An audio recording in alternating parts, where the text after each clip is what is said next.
Factories in Asia that mass produce cheap goods are facing a major problem. Young people are turning away from the jobs, and without young workers there, Americans could face hiked up prices for clothes and other items that are currently sold at a bargain.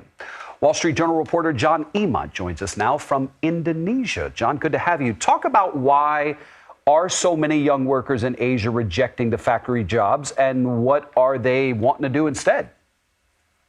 Well, thanks so much for having me. Yeah, so young Asian workers are rejecting factory jobs for the reason lots of other people do, which is that factory jobs are hard. You're getting bossed around. You're often doing, it's very laborious. You have to lift things. So a lot of people don't like it. Now, 20 years ago, most of these countries were pretty poor, so young people didn't have too many options. They took these jobs because it was a way to earn money. Right. Now there are just a lot more options. The younger generation in Asian countries like China and Vietnam and Indonesia, they're better educated than the previous generation. They're often having children later, so they don't necessarily have huge families that they have to provide for, which just gives them a little bit more flexibility. And now there are new types of jobs like online work where, like being basically the equivalent of an Uber driver where, you're driving people around in a motorbike or a car. And, sometimes they don't pay quite as well as factory jobs and they're not as steady, but you don't have to get bossed around. And, Gen Z is kind of the same, or there are similarities everywhere. Young people would rather not get bossed around. So why do it? It makes a lot of sense. We were having that conversation here. Work-life balance. What is it worth to you? Is it better to be paid less and have a quality of life that makes you happy, right? So then what are factories doing? Are they paying them more and helping them with their work-life balance? Well, yeah, actually, I mean, some of the progressive ones are. So certainly pay is going up a lot. So factory wages in China and Vietnam and other countries, we're actually seeing it rise very fast, much faster than, for example, it's rising in, say, the United States.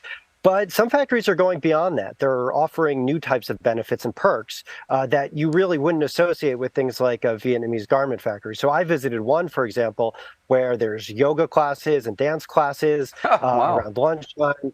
Yeah, you walk in and they're serving matcha tea and guava juice are on a menu. So so they're trying to, and they're redesigning it. They're making these factories look sort of beautiful and cool and hip. And one factory owner told me that he was hoping that his workers would post photos of themselves in their factory on Instagram. That would be a sign that the factory had become cool. And he was starting to see it. So they just have to think differently. They're trying to meet Gen Z where Gen Z is, which is, on TikTok and Instagram. It's refreshing that they're not just blowing them off, right, as young, entitled people. I don't think they have a choice because they don't have employees. Right.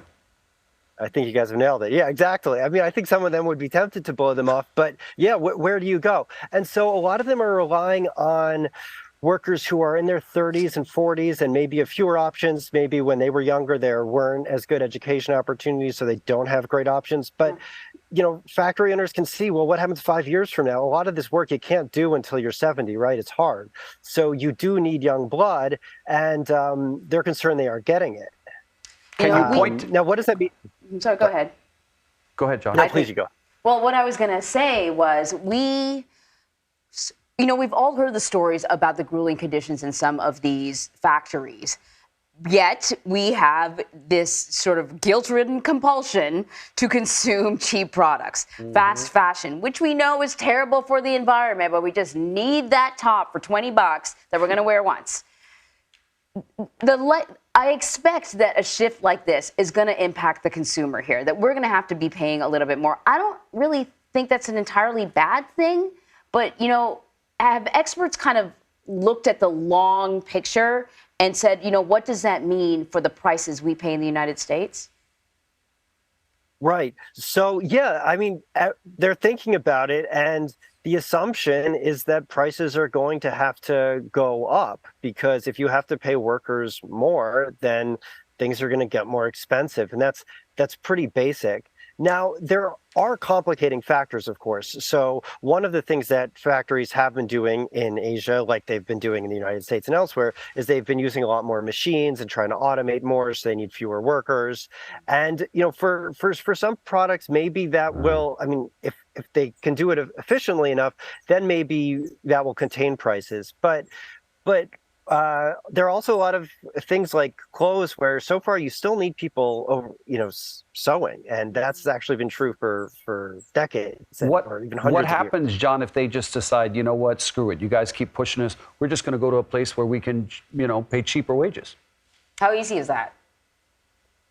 Right. Well, that's always been how it's worked, right? When Japan got too expensive, things moved to South Korea. When South Korea got too expensive, moved to China. China got too expensive, moved to Vietnam.